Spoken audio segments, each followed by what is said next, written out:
Ayan, magandang hapon ulit sa inyo, everyone. Ito po ang aming ulit pananghalian sa araw nito. Ayan, guys. Kinamatisang pampano. Marami po yung kamatis. Tapos nilagyan din po yan ng maraming sibuyas at ang luya na pangpatanggal ng langsa at pangpalasa sa ating mga niluluto.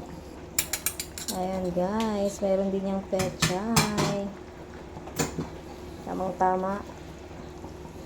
Maulan ngayon. Kailangan natin ng ulam na may sabaw at mainit-init. Ayan guys, oh.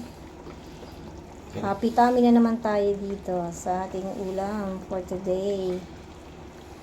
Salamat guys sa inyong panonood.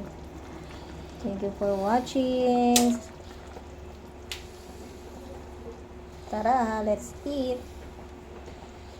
Bye-bye.